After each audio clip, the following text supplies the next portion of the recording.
Hey, Michael J. So, it's the 2019 MOCS? Yeah. You know, where 2021 is legal? Yeah. Yeah, it's not totally clear to me how the timing naming system works, but what is clear to me is that one of the most prolific MIT-Go players of all time, Darkest Mage Michael Jacob, is the champ. Yeah. He's the champion of Arbor Elf.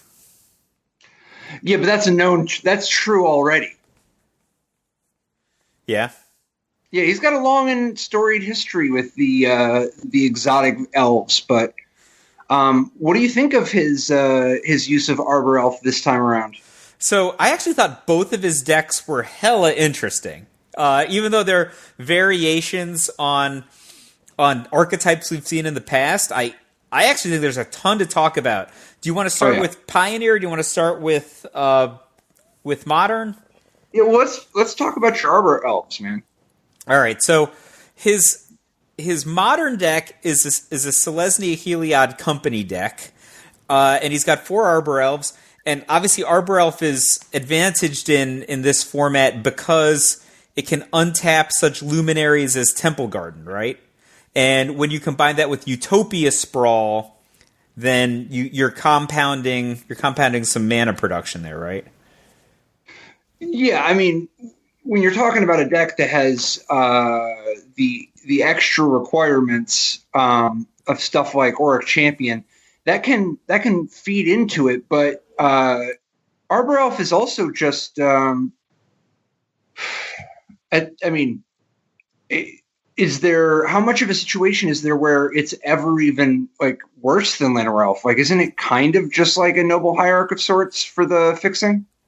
So, I mean, I do think it's potentially worse than a Llanowar Elf. Like, if you have like Horizon Canopy, for instance, or a Pendelhaven as your green source, then Arbor Elf isn't doing very much for you, right? So you might have to mulligan in that situation. But I think that it is better because you have the ability to just compound its action with the Utopia Sprawl. You can get white mana out of it via... Going big with the Sprawl is such a big... I mean, when you're trying to set up this combo, even though the individual pieces are relatively cheap, you do kind of need a lot of... You need to make a lot of little transactions to get it all, firing on all cylinders. Yeah, there's a decent amount of double white in this deck, right? So if you're talking about like a single white splash, probably wouldn't be as big of a deal. But Michael Jacobs got like Ranger Captain of Eos, which is a double white card. You already mentioned Skyclave Apparition. Yeah, Auriok Champion's a double white card.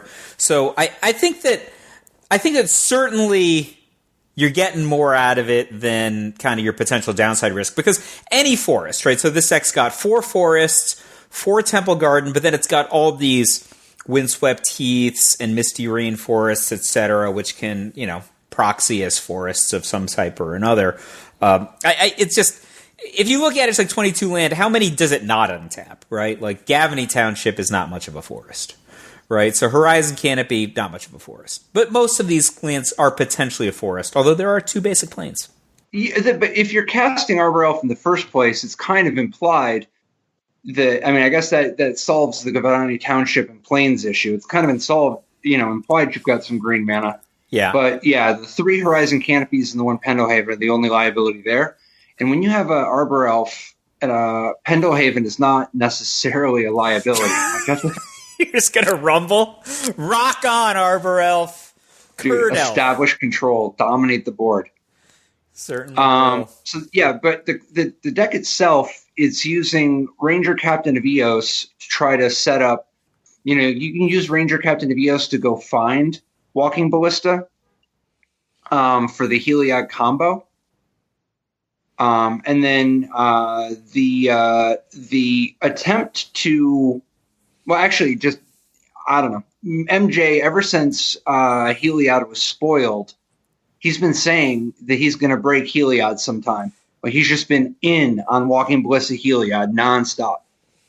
And it's kind of awesome seeing it actually come together for him. So, one of the things that is like kind of the big wrinkle in this archetype, because green-white combo decks in Modern, based on creatures, based on Eldamri's Call, based on Collected Company, whether they were Heliod combo decks, whether they were, infinite mana decks, what have you, that's not kind of a new thing. I think the new thing here is Conclave Mentor, right? Well, it's a hell of a backup plan. So, Conclave Mentor, I hate to put it this way, is it a fair card in this deck? No, because when you get Conclave Mentor down with Walking Ballista, and you actually do abuse it, where you're putting 2 counters on the Ballista from you use Heliod, and you try to put a counter on the Ballista, and you end up putting 2 counters on it, and then you remove a counter to do damage, and man, you got to get so much going to try to actually go big. I guess it is fair most of the time. Yeah, I've seen versions of this deck that played like Archangel of Thune, and I was just like, okay, this doesn't help you go more infinite, right? Like if you've got Archangel of Thune Spike Feeder, that's already infinite, right? You don't need also Conclave Mentor. So I guess like you have this deck. Well, if you don't have an infinite combo, right? If you're just got like these very good +1/+1 counter capabilities coming from Gavany Township, coming from any number of these other cards, I feel like it's. Well, I mean, you do good. Isn't the infinite combo is just Spike Feeder with Heliod? Like that's at the heart of it, right? Like when you've got Conclave Mentor, if you play Conclave Mentor on 2 and then Spike Feeder on 3, or Heliod on 3. Then Spike Feeder is game. So it is pretty instrumental. It's why you're able to make this deck so much more compact. It's just that Conclave Mentor is such a better engine piece than using, Vizzy or whatever, like any of the various just 2/2s. Because this, at the end of the day, is like the better part of a Winding Constrictor, and it's not like the life gain bonus is bad in this format and this deck. But yeah, you just take a counter off the Spike Feeder to gain 2 life, and then because you gained life, you get to put a counter on your Spike Feeder. And when you've got Conclave Mentor, because you gotta. I mean, I guess you also just get the Ballista going, man. But it's just not more infinite. That's what I'm saying. If you just have a Spike Feeder, right, and you just have a Heliod, right, and the Heliod says whenever you gain life, put a +1/+1 counter on target creature or enchantment you control. Take a +1/+1 counter on a Spike Feeder, gain 2 life. That's already a loop, isn't it? You don't need any additional help. I mean, it's not a kill. It's just like I gain an arbitrarily large amount of life, though. Man, I think it's just fair. I don't know if that's fair. I would say it's less unfair on some other axes. How about that? How about this? I think it could be good. Good and fair are two different. Good and unfair, rather. I should say. I'm going to have to message MJ and find out from him. Was it in fact fair or not? It pains me to say this, but you might actually be right on this one. Like, there's a lot of stuff. I'm going to see what I can do. Like, there's a Scavenging Ooze in this deck, right? Like, so if you're like Conclave Mentor Scavenging Ooze, 2 +1/+1 counters is good. That's a solid. I like it. But it doesn't make you go more infinite, I think.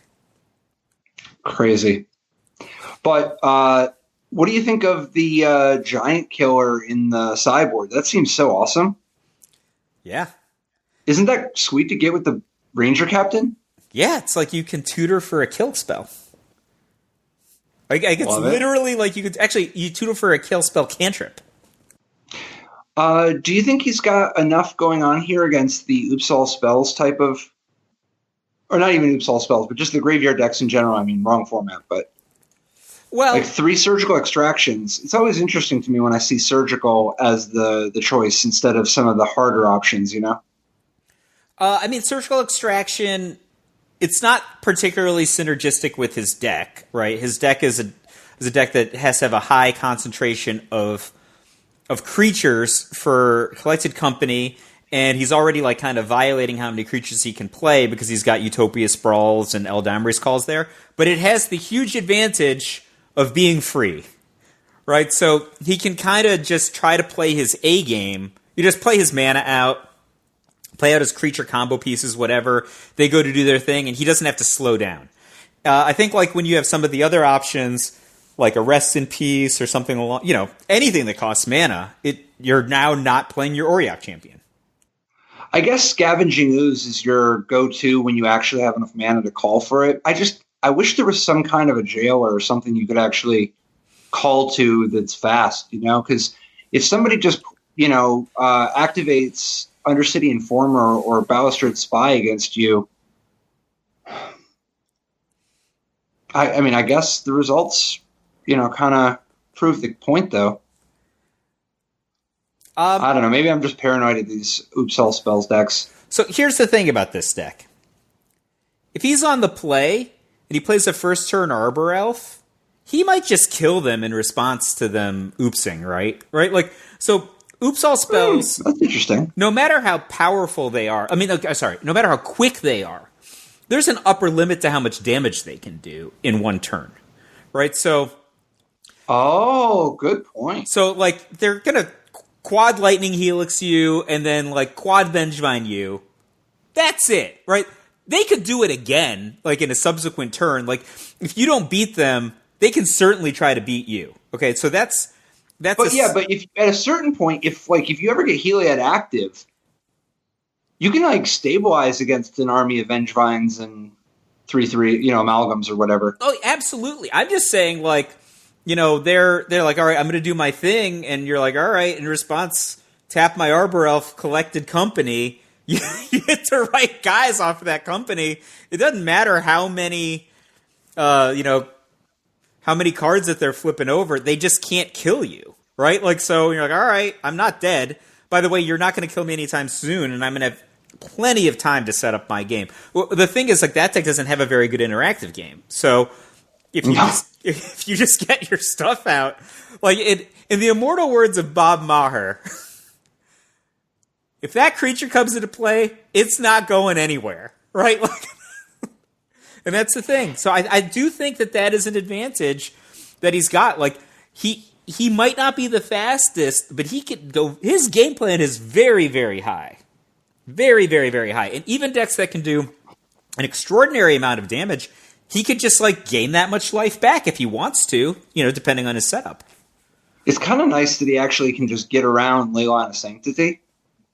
Yeah. By putting in instead of having to do the Ballistic Heal, being able to just get an arbitrary number of +1/+1 counters. Sure. Actually, speaking of Oops All Spells, though, what did you think of Larson's list? It's not too out of the ordinary, but the biggest twists here being... the main deck Leyline of Sanctity, and then the maybe it's not like some crazy revolutionary thing or anything, but using a Shatterskull Smashing. And what's kind of particularly interesting is just how much this archetype has moved into a turbo direction, where they used to have so many more. First of all, 80 cards just slows you down from less consistency, but second of all, they used to have so many more double-face cards that were consistently tapped, but now that they've moved into a direction of just 4 Turn Timber Symbiosis, 4 Seagate Restoration, 4 Mary's Call, 4 Agadeem's Awakening, and then even the Shatterskull Smashing, and then Simeon's Spirit Guide. That's like the opposite of the double-face cards that are tapped, moving into such a tapped direction. How can the format actually just be okay if this is like really a deck? I like the addition of Shatterskull Smashing. I like this strategy of just I know what I want, and what I want is to play my thing on turn 2, right? So, or whatever. If you've got a Simian Spirit Guide, you can play your Pentad Prism on turn 1, and then it's rock and roll on turn 2. So I think that's a really good direction to go for this deck, which again is not aspiring in any way, shape, or form to play an interactive game of Magic. So that's just faster, right? So if I'm willing to take 3 damage, the color of the mana is not particularly helpful to me, but the fact it is. The first Shatterskull Smashing is really nice because no matter what land you drew, the first Shatterskull Smashing makes your Prism powered up. But if it's your land, if you draw 2 Ameria's Calls or 2 Seagate Restoration or 2 Turn Timber Symbiosis, that's one of the risks here with the Pentad Prism, right? Like, it's not like your deck is full of dual lands or 5-color lands. It's very conceivable that you could end up in a situation in which you just don't have access to 2 colors. I mean, counterpoint, Simeon's Spirit Guide, Shatterskull Smashing is, oddly enough, the worst combo. Well, I just think that having 1 extra of these when you just are all in on being as fast as possible seems pretty reasonable. I'm into it. The thing that's weird to me is the Leyline of Sanctity main deck does not make a lot of sense to me, and I'm somebody who always casts Lava Spikes, so I don't know why they want it. Surgical Extraction. People point, like, for instance, we saw main deck Nile Spellbomb out of Logan's Jund deck. And I think that the idea is that you think you're just so fast that you just that you can actually afford to preempt a bunch of the only cards in the format that can even interact with you. So, like Logan's deck, like Jund is just the classic, here my cards do things, I get a lot of value out of my lands and spells, and kind of the classical senses of progressive card advantage and utility and so forth. So Nihil Spellbomb, I think, is a pretty decent way to main deck Graveyard Hate if that's the direction you're going to go. But like, if you're really going to go this direction, I mean, are Leylines not the way to go? Like, I get it, like a Nihil Spellbomb. Yeah, but it's not even just Nihil Spellbomb. I mean, Logan's obviously goes up to 4 Spellbombs, but he's also got Ashiok Dreamrender, Collective Brutality. He's main decking Inquisition of Kozilek and Thoughtseize. So, like, Leyline of Sanctity is just good against everything he's doing, right? Oh, no. I buy that. I totally buy that against you. And you're talking about Leyline out of Logan's deck. Yeah, I'm saying, like, if we're in a universe where the right thing to do is to play dedicated main deck Graveyard Hate, I feel like the most non-interactive one is your own Black Leyline. Well, but part of the problem there is that Nihil Spellbomb is like still cycles and has tactical applications. No. I got it. It's still a card. It's a real card. And it's even your artifact for your Tarmogoyf. Yeah, I mean, for your 3 Tarmogoyfs. I get it. I get it. I get why you would choose that card in Jund. I'm just saying, if the universe is bent in this direction, maybe we have to bend even further. That's what I'm saying. But I don't know. Dude, what do you think of Containment Priest, man?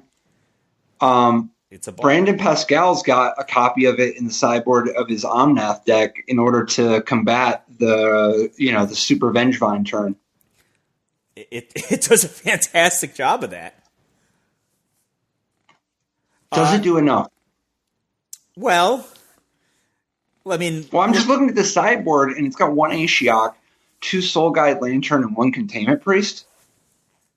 And we're talking about a deck that doesn't have any it doesn't have any Graveyard Hate main deck. I guess I just wonder. But then again, I mean, I guess if all spells is just, if it's really only 10 or 12% or whatever, then maybe no big deal. But well, I'd go at it like from this direction. If I'm going to play a card like that, I think Containment Priest is great for a couple of reasons. One, it's a creature that super excels against these somewhat non-interactive game plans where the opponent might not be very good at removing a creature. Secondly, it's priced right. It can come in at the same speed or under these fast combos. And then third, its tactical applications are really substantial, right? Somebody could go for their thing, then you can respond with the Containment Priest, which actually force them into wasting, not just wasting their turn, but like wasting their resource, right? Like a precious catalyzing card or like a sacrifice of a creature or something like that. In addition, it's got some text against cards like Collected Company, right? I think that's one of the things that is very valuable about Containment Priest. The downside, I think, of it is just he's only playing one. Like, isn't this the kind of card where if you're going to... Like, this is a good game plan. Like, I would want to increase my likelihood of having it in my opening hand, or at least inside of turn 3. Yeah, I mean, maybe it's just a numbers crunch. There's certainly diminishing returns, but I would want a lot more plan for those matchups anyway, and I could believe that the second or even third Containment Priest is better than a lot of the other options. Well, do you think because somebody could shoot it down with a Walking Ballista and you want to get another one? To me, I just want to draw the first one at a high rate. Yeah, I'm a lot more concerned about it against all spells, because I think that once you're playing a deck like this, you've already got some ways to try. I mean, it's not like you want to face the green-white deck at all, but you've got plenty of cards that do things, like Wrenn and 6 and Teferi, and plus you just have powerful cards. Sometimes you just go Growth Spiral into Omnath into Time Warp or whatever and just start going. Yeah, I think that, I think this kind of deck is less scared of the green-white deck than it would be against all spells just because of the relative speeds. And just the amount of interaction you have, right? Yeah, I mean, both of those things is true. Also, not for nothing, just not dying in the first couple of turns and then having, open Cryptic Command and having Force of Negation back, I think that feels pretty good. And then you get to a certain point where you've got, a Force of Negation in your hand and you just cast Teferi. I mean, that's got to feel pretty good. I think that I could get behind that in such a way that I just want to get to the point where I'm not gonna, lose super fast. And so, to me, I think I just want more Containment Priests. I don't know if are we coming to the same place in this thought process? Oh, I think we started in the same. I agree with you completely. All right, cool. Dude, you got to admit those main deck ley lines look kind of nice if you ever have to face Boros Burn, though, right? Yeah, they're absurd against Boros Burn. Isn't that kind of your nightmare? You just sit down, and it's not even a white deck. It's some fast combo deck, and they just play ley line on turn 1. I mean, I've been there. Sometimes you win, but it's not like the usual thing. I mean, I've literally had games where I was playing against an enchantments deck and they had Leyline to open with, and then they locked me under Form of the Dragon, and I had some sort of nonsense where I was skull cracking myself to get the last damage in with some sort of, I don't know, some sort of combined ridiculousness. But no, if you win, you don't win in the usual way, right? I'll get it to you there. So first of all, how do you feel about the 2 Lightning Helix, 2 Skullcrack split? Typically, I would say I hate Skullcrack. I hate it a lot, and I stopped playing it in any versions, really. And I'm a big fan of Lightning Helix if you're playing the red-white versions. But I think that Skullcrack has just got to be a metagame consideration. When people are doing things like just main decking quad-free Lightning Helix of their own... and Spike Feeder combo with Heliod, right? Well, the problem with Spike Feeder combo with Heliod is your Skullcrack kind of has to get them, you guys kind of have to get them because if they just still have another +1/+1 counter, they just pass the turn and then get you on the next turn. That's that's really, right. Really tough. You can line it up, but that's it still takes a little bit of a parlay to not be dead. I would actually argue that Lightning Helix is better than Skullcrack in that situation because you can Lightning Helix the spike feeder in response to some of this stuff happening, and then you actually blank the combo that way. Oh, interesting. Versus Skullcracking them and then just delaying the combo for like a half a turn cycle. So what do you think of Lightning Helix in the sideboard, man? Isn't that kind of a weird card to sideboard in a deck like this? I've done it. I mean, like, if you're going to play the mirror match, you want another Lightning Helix, right? Yeah, it just seems like one of those cards that it doesn't get that much better after sideboarding. Maybe it would have been worth just playing it in the main deck. I mean, I would have just played it in the main deck. There is a long tradition of some folks playing only 2 Lightning Helixes in their Boros or Naya Burn modern decks. I would actually say that the thing I don't like about this sideboard is I would have focused, like, if you're going to play a deck like this, the reason you play a deck like this is there are certain matchups that you feel like you have a high likelihood of winning, and I would just want to make sure that I won those matchups at a really consistent rate. And to me, that means playing more 1-mana removal spells, not just even 2-mana removal spells, even if they're as good as Searing Blood or Lightning Helix, and playing cards like Grim Lavamancer. So I'll give you a really easy example. Like, this deck against Michael Jacobs' deck, there are ways that you can build Boros Burn where Michael Jacob is in a huge amount of trouble, right? This deck, because so much of its kind of creature interactive removal costs 2, he's just going to have opens that are... You just play into those opens. Or he can punish you by sandbagging until he has multiple collected companies. This deck isn't particularly fast at killing because so many of its cards cost 2. Totally. If I'm on the green-white side, I don't think I mind, even if the red deck has Grim Lavamancers and stuff. It seems like that's where I would want to be, is against a burn deck. My experience is that matchup... look, I haven't played against Michael Jacobs' deck, which is obviously super nouveau with tons of cards that have come out in the last year. But I've played against lots of company decks and lots of green-white based combo decks. And in my experience, the secret to winning those matchups is having cards that are cheap enough that you can keep half their combo off the battlefield while you're attacking them or punishing them with Eidolon.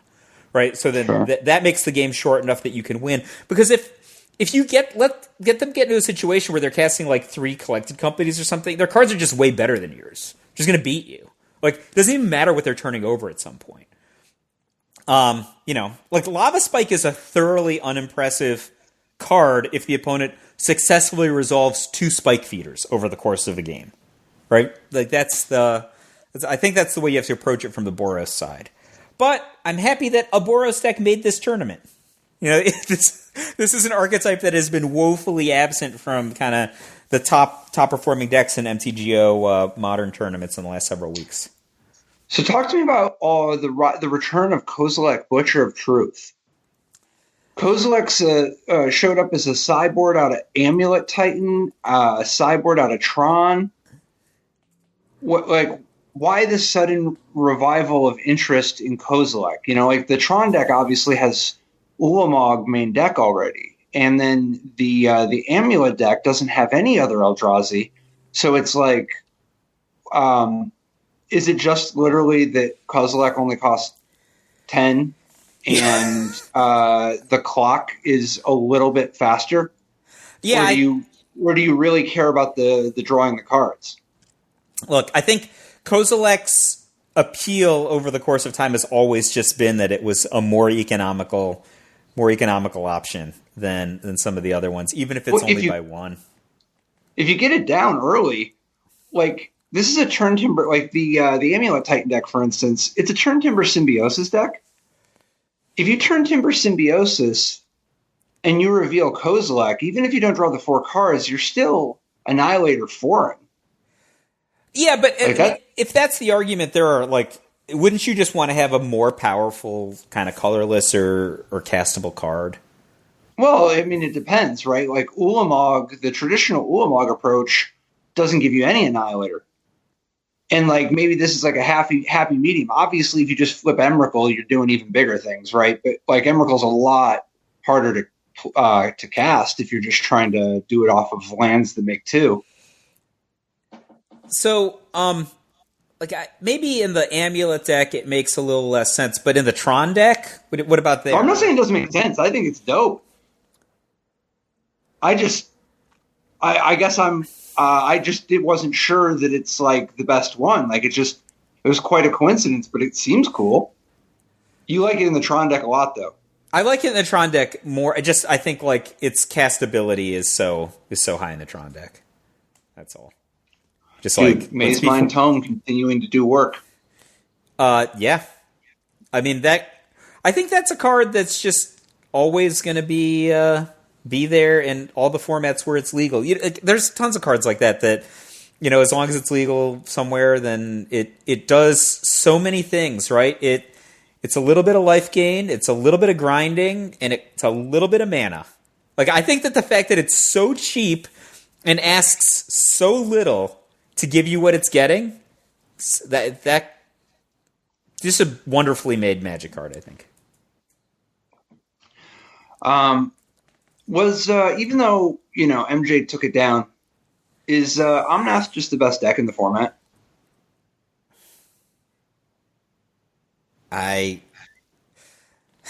It's the most popular deck, right? It seems like it's also just got the best card quality. It no question has the best card quality, because like when you look at some of the decks that have kind of edge away in terms of like the upper limit of their power level, a lot of those decks have to trade off with cards that are less good because they need those cards to bridge into their top end. But if you want to look at like an Omnath and an Uro just on a 1-for-1 basis, those cards are just typically better on a 1-for-1 basis than most of the stuff that other people are playing. So yeah, I mean, unless you start talking about degenerate mana engines, like if you look at like some of the Tron decks that have that kind of mix fair and unfair Tron strategies, right? They're like, all right, the fair aspect of my deck is like these relatively overpowered colorless Eldrazi, and then the top end of my thing is a little bit less powerful version of Tron, but on average, I have good card quality. Does the Temur Scapeshift deck, that's basically a Omnath deck, except instead of Omnath, it has Scapeshift. And then instead of as many Planeswalkers, it's just lots of counterspells. Does it do anything for you? No. It seems like it's a little bit... Okay. Is it the best... Good. Is it the best Ren and 6 deck? No. Well, no. I mean, I think Omnath is better. Is it the best Uro deck? Well, all the cards in the deck are the same as Omnath, except for the counterspells and the Scapeshift. Yeah, but it's also like not a fast combo deck. It's also not like... It's a combo deck that also has a ceiling to it. You do a lot of work to do a finite amount of damage. Compare that to MJ's deck. MJ's deck actually has a workable fair plan that's pretty great. It can play at instant speed. It has really good acceleration, and it has no ceiling. Like literally has no ceiling. However high you want to count, that's how high it can go. Offensively as well, not just defensively. The last modern deck here that really jumped out to me was this Bomat Courier Rakdos Death Shadow. What do you think of this one? I mean, obviously Scourge of the Skyclaves, Monastery Swiftspear, Death Shadow. Obviously Monastery Swiftspear itself is already kind of, alluding to a little bit different of an experience. But talk to me about Bomat Courier. Do you like this direction? Because it's not quite all the way to a spot of being kind of a burn deck, but it's starting to get more and more of that DNA. Yeah, so when your cards are so cheap, I think Bomat Courier, obviously it goes a long way, much the same way as it does in certain red decks. The thing that's weird to me is the Apostle's Blessing. There's like one Apostle's Blessing in this archetype. No, there's two. Yeah, 2 copies of Apostle's Blessing, man. Pay 2 life. So protect your Death Shadow, man. I like look. If you get a couple things under the Bomat Courier and you're in trouble, you can sacrifice it, and maybe you're going to turn over a bunch of Mutagenic Growths and Temur Battle Rage. That's one thing that you can always say about this deck. Yeah, I don't know. I like it. I think any deck that can get out, such cheap creatures and kind of rumble, force the opponent into tapping their mana, and then get them into a corner where you can either draw a bunch of cards with Bomat Courier, go off with Lightning Bolts, or go off with Mutagenic Growth, Temur Battle Rage, has got some game to it. I think that Apostle's Blessing is a weird card to play main deck just because it doesn't do any damage. Like, look at everything else. Oh, it does damage. Kind of. Right, so, okay, here's the thing about Apostle's Blessing. It does damage to you, which can be great. I guess doing damage to you kind of translates into doing a lot of damage to them. Yeah. Yeah, all right, I buy that. So you've got Death Shadow, you've got Scourge of the Skyclaves. That's like them taking 4, really, if you think about it. Kind of. Well, no, I mean, it's kind of like they took 6 because one of those guys got Temur Battle Rage. Well, that's probably game. Right? Like, I mean, this deck is full of Blood Crypts and Bloodstained Mires. All right, so this is a good Lurrus of the Dream Den deck, man. I'm way happier with Apostle's Blessing than I was a second ago. Look, how about Cling to Dust? Bomat Courier, is the key to the Courier the Lurrus of the Dream Den? Yeah, that's fantastic, right? It's a good combo. I mean, it's a good combo itself with Lurrus of the Dream Den, and it's a good combo with everybody else with Lurrus of the Dream Den. I mean, in some ways, it's a good combo. Like, sometimes your hand stinks, right? Like, oh my god! Seriously, it's a good combo with your hand stinking. Okay, look, this deck's got like a Cling to Dust. It's got some what if you're just playing against one of these decks that Dismember and Fatal Push are not very good, right? Like that's a big part of what Bomat Courier does for a deck like this. It just filters your terrible hand. I mean, I know you've played in situations where people sacrifice a Bomat Courier in what seemed like a kind of a weird place because they had a lot of cards in hand, but when they discarded their hand, it was like all mountains. Like, this is a magnified version of that. There are so many cards here that are really bad in the wrong spot, and if you draw too many of them at the same time, Bomat Courier is a good way to filter it, especially if you have a kind of a longer game rebuy capability with Lurrus. Like, it sounds silly, but I think that's part of the range. I wonder how often you got to shrink your Death Shadows by clinging to darkness. Like, emergency, by surprise, make them shrink. That is... Look, I have certainly played against Death Shadow decks that sided in Oko Thief of Crowns, so God bless them. That's part of the range. This deck is very, very bad against a dedicated burn deck, so maybe that keeps you alive sometimes. It is a weird card, though, right? Like, wouldn't at the end of the day, it cycles, and you get to exile their Nexus of Fate. What more do you want? How about doing it for 0 mana and making my guy bigger because I paid? Because that one doesn't cycle. So over in Pioneer, man. Uro continues to do Uro things wherever he's legal, or it. Does the Reclamation deck, and we'll get to MJ's deck in a second, but does the Reclamation deck with Uro, I just got brought back to it because of Cling to Dust there also. Is this deck actually doing enough to be... Whenever I see these Wilderness Reclamation decks now, like, it's like the shell of what once used to be. Yeah. And then just filled out with role players. I'm always a little suspicious, if that makes sense. I mean, I look at this and I'm like, was this even the best deck in Standard when it was a Standard deck? This was never... I mean, this is a much better mix of permission you could have used before, right? Yeah, but I mean, like... And some of the Standard cards are banned.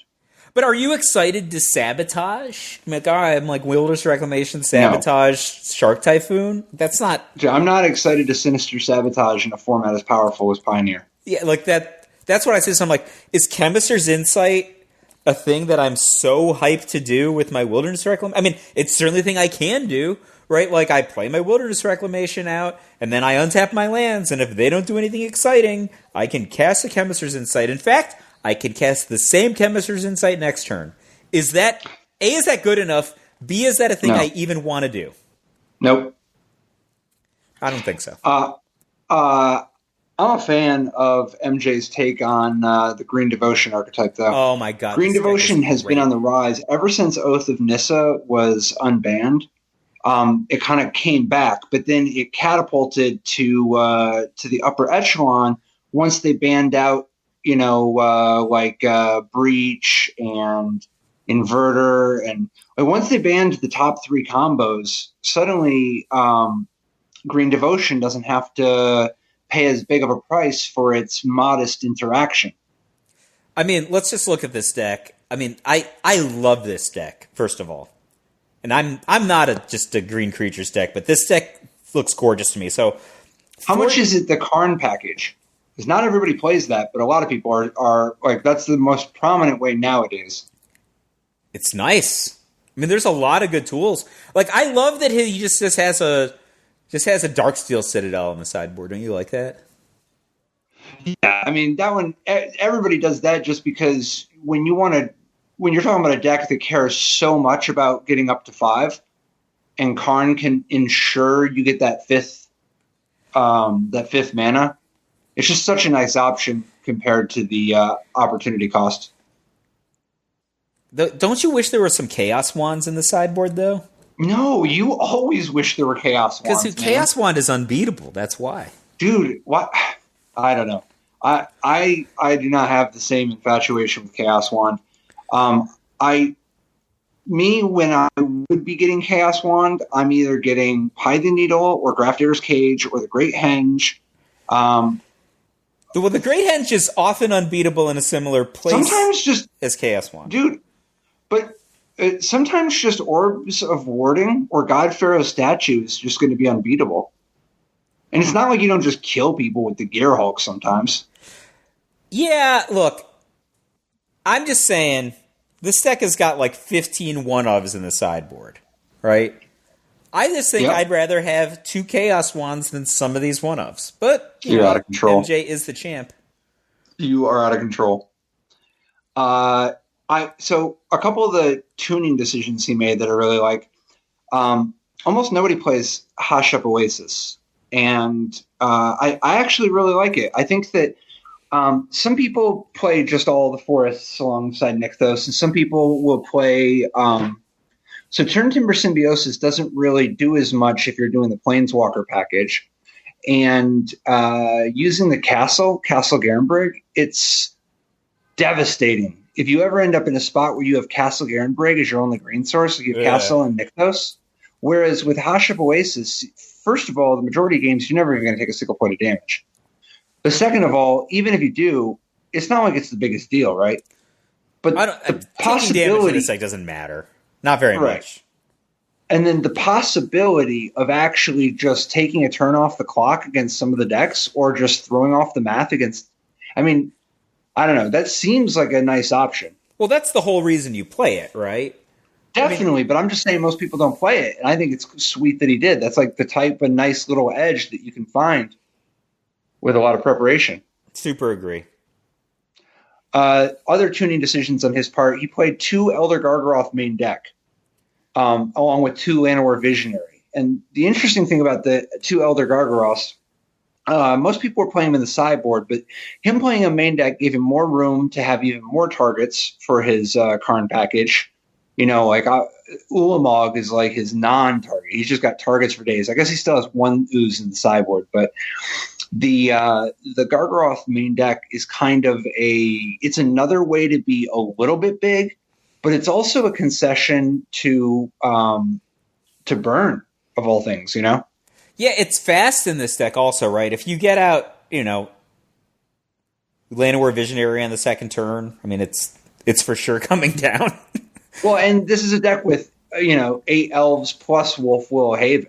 Yeah. And it sounds silly, but you really do Oath of Nissa and then take a Llanowar Elf sometimes or whatever. Well, actually, the fact that there's all these Oath of Nissas kind of combines nicely with having a non-4 number of a powerful, high-leverage card like this, right? Mm-hmm.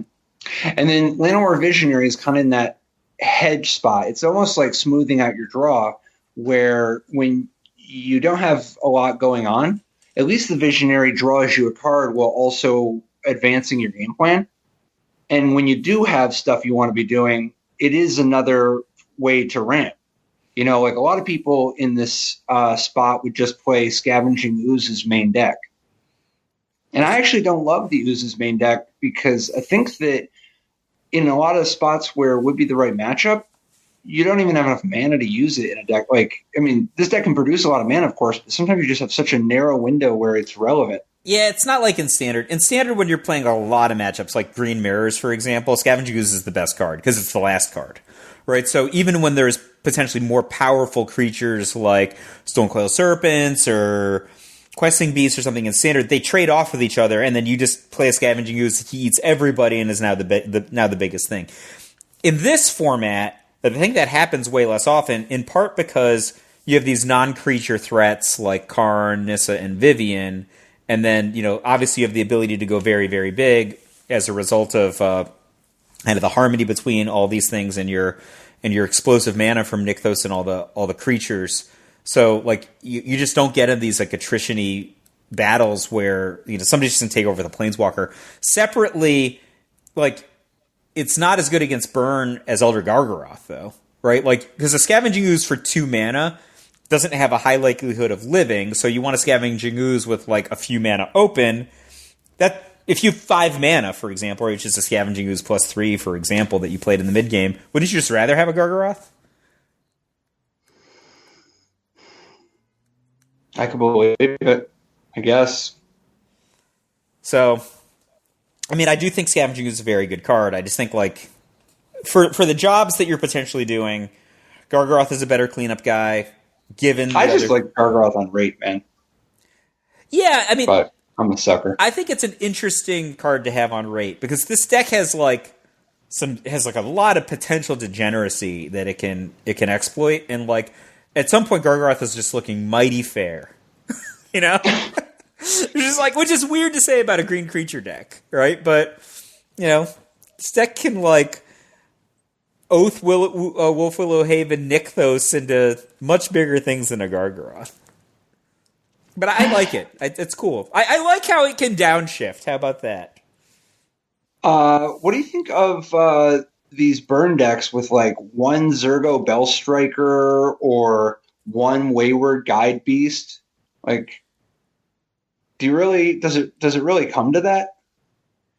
I mean, like, when you're, like, Zergo Bellstrikering, like, there's 1 copy in, like, a 21 creature deck. I mean, that's just, you have, like, U2 Lava Runner, you have Monastery Swiftspear, you have Skullscar Mage, you just one other 1-drop, right? Isn't that the... I'm suspicious that they all want exactly 1 more. And they're willing to stoop so low for that 1. It's not that low. I mean, he's just like a 2/2 for 1 sometimes. Like, there was a time it's like, oh my god, a 2/2 for 1. Why do you not play 4 copies of Isamaru Hound of Conda? And then sometimes he has Dash. I actually, like, the downside of Dash is actually good against people who have sorcery speed removal, and you have an ample amount of mana. That's a thing. That happens. I do got to give it to 2 Chains Oliver 2, who's playing Boros Burn with 1 Shock alongside 4 Wild Slashes and 3 Lightning Strikes. This is a man who's made the decision to split the Lightning Strikes and Shocks so that it's effectively a 5-3. You don't do a 5-3 split like that unless you mean it. Yeah. So I respect that. I'm on board with the 1 Wayward Guide Beast then. That gives me the confidence. I hate Wayward Guide Beast. Of course I do too, but you're talking crazy talk here. I think if you're going to be the Wayward Guide Beast player, you just play, like, 4 Wayward Guide Beasts and, like, 16 lands and cross your fingers. So, what do you think, man? Going forward, what's your deck of the week for each? Besides MJ's decks, you can't just get... I actually, like, my heart and my mind were both on MJ in both formats. I thought that his Selesnya deck was awesome. I thought his mono green deck was even better. Or you can flip those 2 things because they were both poetry to me. I mean, and that is in a context where other people played Lightning Helixes and played, like, Wizards Lightnings and like I am, like, the light up the stage fan, right? And I'm like, sorry, Oliver 2. It's Elf this week. Yep. I don't think we can possibly give it to anybody but MJ. Congrats, MJ, and see you next week, man. All right, here's the 2019. All right, night,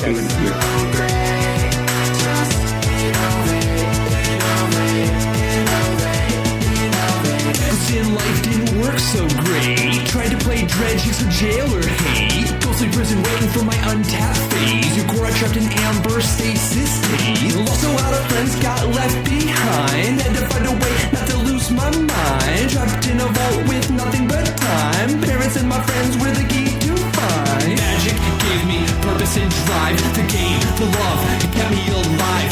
Visions, a better weather, light inside. See through the mirage, gotta survive. Dreaming, today I find a way. Gotta repay the game.